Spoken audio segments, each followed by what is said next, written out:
تاریخ اسلام میں کچھ شخصیات ایسی ہیں جن کا نام آتے ہی دل احترام سے جھک جاتا ہے۔ ایسی شخصیت جنہوں نے اپنی دولت، اپنی طاقت اور اپنی پوری زندگی صرف اسلام کی خدمت کے لیے وقف کر دی۔ آج ہم بات کرنے جا رہے ہیں ایک ایسی عظیم شخصیت کی، ایک ایسے انسان کی جسے دنیا حیا، سخاوت اور قربانی کی مثال کے طور پر جانتی ہے۔ یہ وہ شخصیت ہیں جن کے بارے میں رسول اللہ صلی اللہ علیہ وسلم نے فرمایا، کیا میں اس شخص سے حیا نہ کروں جس سے فرشتے بھی حیا کرتے ہیں۔ یہ وہ شخصیت ہے جنہوں نے اپنی دولت اللہ کے راستے میں اس قدر خرچ کی کہ تاریخ آج بھی اس کی مثالیں دیتی ہے۔ یہ وہ شخصیت ہیں جو اسلام کے تھرڈ خلیفہ بنے۔ ہم بات کر رہے ہیں حضرت عثمان بن عفان رضی اللہ تعالیٰ عنہ کی۔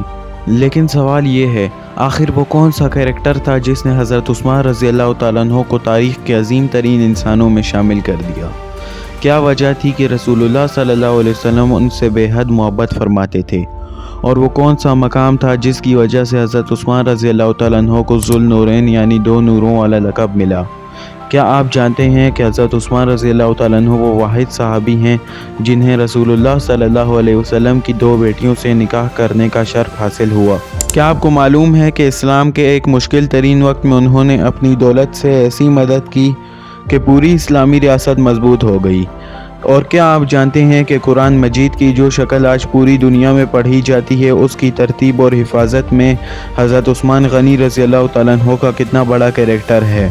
یہ سب باتیں جاننے کے بعد ایک اور سوال پیدا ہوتا ہے، آخر ایک ایسا انسان جو اتنا نرم دل، اتنا سخی اور اتنی حیا والا، وہ کیسے اسلام کی تاریخ کے سب سے مشکل دور کا خلیفہ بنا؟ اور پھر آخر وہ کون سی سازشیں تھیں جنہوں نے اسلامی دنیا میں پہلی بڑی آزمائش کو جنم دیا؟ حضرت عثمان رضی اللہ تعالیٰ عنہ کی زندگی صرف ایک انسان کی سٹوری نہیں ہے، یہ ایمان، صبر، قربانی اور قیادت کی ایک مکمل داستان ہے۔ یہ ایک ایسے انسان کی سٹوری ہے جس نے دولت بھی دیکھی، اقتدار بھی دیکھا اور آزمائشیں بھی دیکھی، لیکن ہر سچویشن میں اللہ اور اس کے رسول اللہ صلی اللہ علیہ وسلم کی اطاعت کو سب سے اوپر رکھا۔ آج کی اس ویڈیو میں ہم جانیں گے حضرت عثمان رضی اللہ تعالیٰ عنہ کا بچپن کیسا تھا، وہ اسلام کیسے قبول کر کے مسلمانوں میں شامل ہوئے، انہوں نے اسلام کے لیے کتنی بڑی قربانیاں دی، وہ خلیفہ کیسے بنے اور ان کے دور میں اسلام دنیا کے بڑے علاقوں تک کیسے پھیلا۔ اور پھر ہم جانیں گے اس دردناک سٹوری کو جس نے پوری اسلامی تاریخ کو ہلا کر رکھ دیا، وہ لمحہ جب ایک عظیم خلیفہ قرآن مجید کی تلاوت کرتے ہوئے شہید کر دیے گئے۔ یہ سٹوری ہے ایک ایسے انسان کی جو دولت مند بھی تھے مگر دنیا سے بے نیاز تھے، جو طاقتور بھی تھے مگر بہت نرم دل تھے، اور جو خلیفہ بھی تھے مگر بہت سمپل زندگی گزارتے تھے۔ تو آئیے آج ہم ہسٹری کے بارے میں جانتے ہیں، حضرت عثمان غنی رضی اللہ تعالیٰ عنہ کی زندگی کی وہ حیران کن داستان جس میں ایمان بھی ہے، قربانی بھی اور تاریخ کے عظیم ترین سبق بھی۔ اگر آپ بھی اسلام کی تاریخ سے محبت رکھتے ہیں اور ایسی سچی اور متاثر کن کہانیاں سننا چاہتے ہیں تو ویڈیو کو اینڈ تک ضرور دیکھیں۔ آج کی یہ کہانی آپ کو نہ صرف ہسٹری سے روشناس کرائے گی بلکہ ایمان کو بھی تازہ کر دے گی۔ اور اب چلتے ہیں 1400 سال پیچھے، عرب کے گرم ریگستانوں کی طرف، جہاں مکہ کی سرزمین پر ایک ایسا بچہ پیدا ہونے والا تھا جو آگے چل کر اسلام کی تاریخ کا ایک عظیم ترین خلیفہ بنے گا۔ یہ ویڈیو اینڈ تک لازمی دیکھیں اور کمنٹس میں ضرور بتائیں کہ نیکسٹ ویڈیو کس ٹاپک پر ہونی چاہیے۔ چلیں ویڈیو کو اسٹارٹ کرتے ہیں۔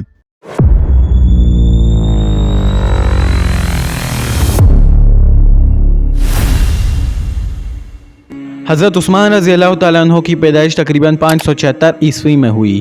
آپ کی پیدائش عرب کے مشہور شہر مکہ میں ہوئی۔ یہ وہی شہر ہے جہاں بعد میں محمد صلی اللہ علیہ وسلم پر اسلام نازل ہوا۔ حضرت عثمان رضی اللہ تعالیٰ عنہ نبی کریم صلی اللہ علیہ وسلم سے تقریباً 6 سال چھوٹے تھے۔ ان کے والد کا نام عفان تھا جو قریش قبیلے کے معزز اور مالدار تاجر تھے۔ آپ رضی اللہ تعالیٰ عنہ کی والدہ کا نام عروہ تھا، وہ بھی قریش قبیلے کے معزز خاندان سے تعلق رکھتی تھی اور ان کا شجرہ نسب نبی کریم صلی اللہ علیہ وسلم کے خاندان سے ملتا تھا۔ حضرت عثمان رضی اللہ تعالیٰ عنہ کا تعلق قریش کے ایک طاقتور قبیلے بنو امیہ سے تھا۔ یہی قبیلہ مکہ میں بہت بااثر اور مالدار سمجھا جاتا تھا۔ آپ کا خاندان مکہ کے امیر اور باعزت خاندانوں میں شمار ہوتا تھا۔ تجارت ان کا خاندانی پیشہ تھا۔ بچپن ہی سے حضرت عثمان رضی اللہ تعالیٰ عنہ نرم مزاج، شریف اور باحیا انسان تھے۔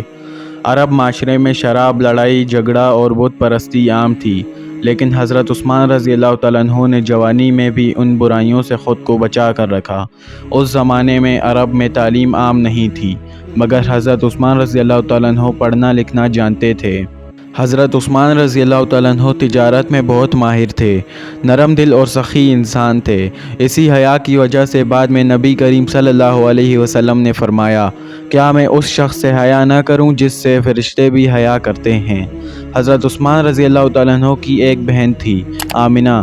حضرت عثمان رضی اللہ تعالیٰ عنہ کا تعلق محمد صلی اللہ علیہ وسلم سے اپنی والدہ کے ذریعے ہے، جو محمد صلی اللہ علیہ وسلم کی پہلی کزن تھی، اور عثمان رضی اللہ تعالیٰ عنہ کو اپنے چچا زاد بھائی کا بیٹا بنایا۔ ان کے والد ایک چھوٹی عمر میں ایک قافلے کے سفر کے دوران انتقال کر گئے، اور عثمان رضی اللہ تعالیٰ عنہ کو ایک بڑی وراثت کے ساتھ چھوڑ دیا۔ انہوں نے دولت کو تجارت میں لگایا اور ایک انتہائی کامیاب تاجر بن گئے، جس سے وہ قریش کے امیر ترین لوگوں میں شمار ہونے لگے۔ 611 عیسوی میں شام کے تجارتی سفر سے واپسی پر حضرت عثمان رضی اللہ تعالیٰ عنہ کو محمد صلی اللہ علیہ وسلم کے اعلان کردہ مشن کے بارے میں معلوم ہوا۔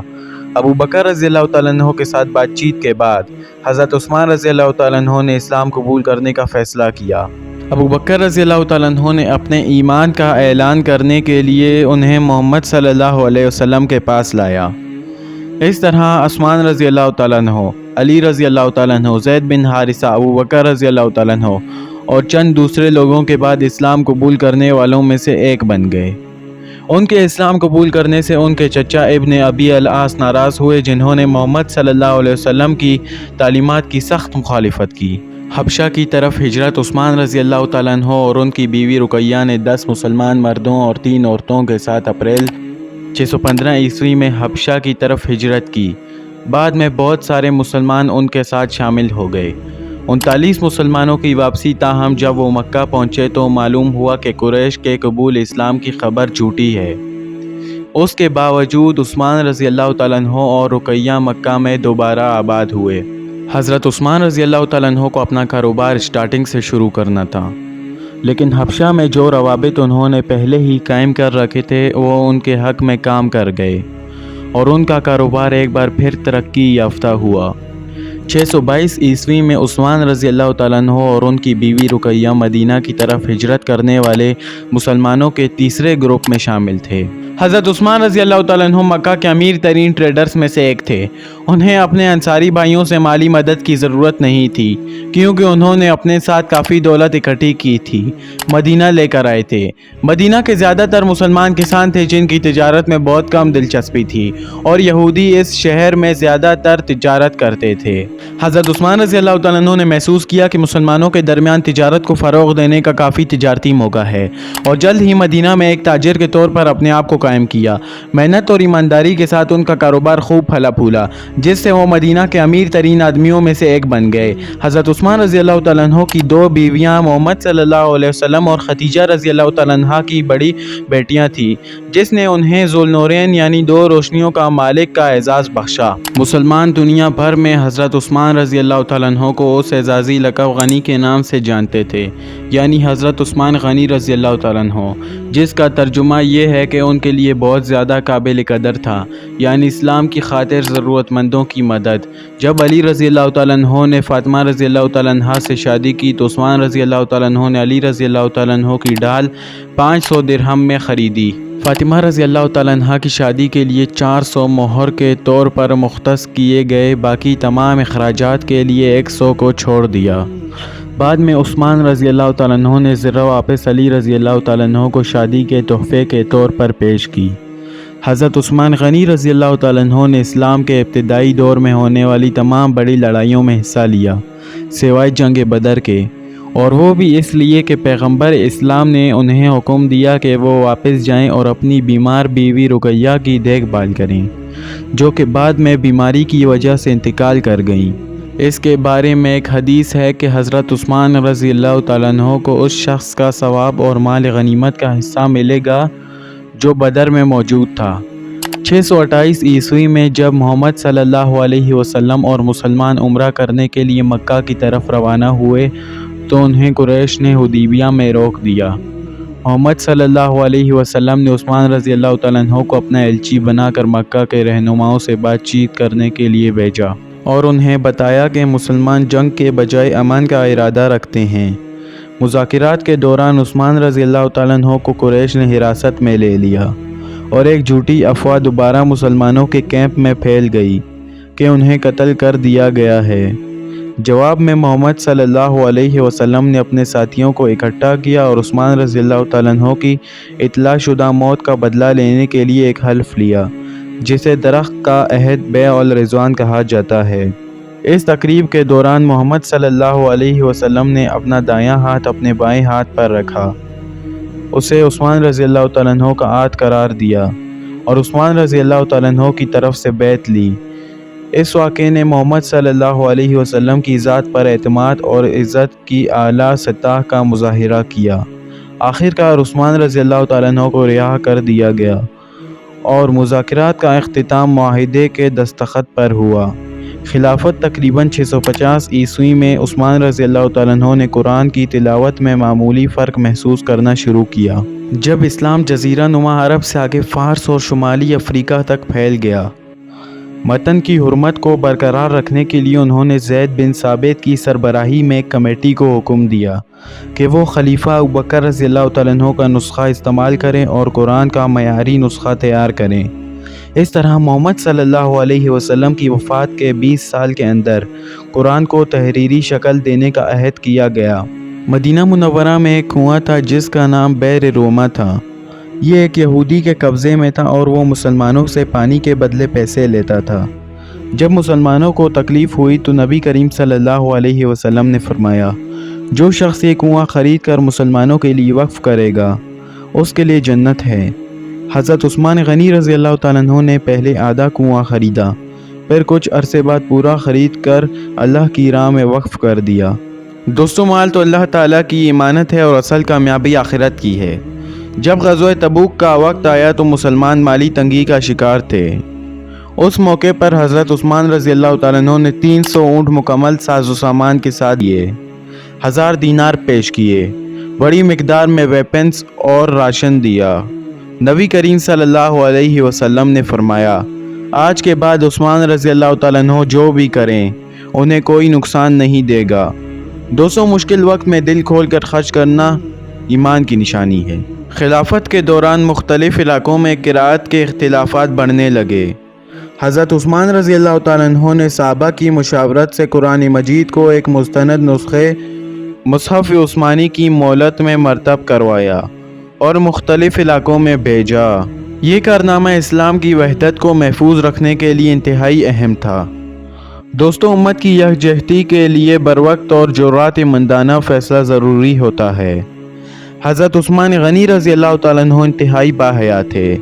روایت ہے کہ ایک مرتبہ نبی کریم صلی اللہ علیہ وسلم آرام فرما رہے تھے۔ کچھ صحابہ آئے تو آپ صلی اللہ علیہ وسلم اپنی حالت میں رہے، لیکن جب حضرت عثمان رضی اللہ تعالیٰ عنہ داخل ہوئے تو آپ صلی اللہ علیہ وسلم نے خود کو مکمل طور پر ڈھانپ لیا۔ نبی کریم صلی اللہ علیہ وسلم نے فرمایا، کیا میں اس شخص سے حیا نہ کروں جس سے فرشتے بھی حیا کرتے ہیں؟ دوستوں، حیا ایمان کا حصہ ہے اور کردار کی عظمت دولت سے بڑھ کر ہے۔ خلافت کے آخری دور میں باغیوں نے حضرت عثمان رضی اللہ تعالیٰ عنہ کے گھر کا محاصرہ کر لیا۔ آپ رضی اللہ تعالیٰ عنہ کے پاس طاقت تھی کہ مقابلہ کرتے، مگر خون ریزی سے بچنے کے لیے صبر کیا۔ جب آپ رضی اللہ تعالیٰ عنہ قرآن مجید کی تلاوت کر رہے تھے تو ظالموں نے آپ کو شہید کر دیا۔ روایت ہے کہ آپ کی داڑھی مبارک خون سے تر ہو گئی اور قرآن کے اوراق پر خون کے قطرے گرے۔ آپ کی شہادت 35 ہجری میں ہوئی۔ دوستوں، حق پر ثابت قدمی اور صبر ہی اصل کامیابی ہے۔ یہ تھی حضرت عثمان رضی اللہ تعالیٰ عنہ کی مکمل داستان، ایک ایسا خلیفہ جو سخاوت میں سمندر تھے اور صبر میں پہاڑ۔ اگر آپ کو یہ ویڈیو پسند آئی تو اسے ضرور سے لائک کریں، شیئر کریں اور فیکٹ اینڈ فیتھ کو سبسکرائب کرنا نہ بھولیں، کیونکہ ہم یہاں صرف تاریخ نہیں سناتے، ہم ایمان کو زندہ کرتے ہیں۔ حضرت عثمان رضی اللہ تعالیٰ عنہ was not a great leader, but also a symbol of humility, generosity and deep faith. He spent his wealth for the sake of Islam, supported the Muslim community in difficult times, and remained patient even in the face of great trials. His life teaches us that true success is not in power or wealth, but in the sincerity, kindness, and devotion to Allah. If this story inspired you, don't forget to like this video and subscribe to our channel, Fact and Faith, for more powerful stories from Islamic history. Share this video with your friends and family so that more people can learn about the inspiring lives of the companions of the Prophet sallallahu alaihi wasallam. Thanks for watching. Subscribe.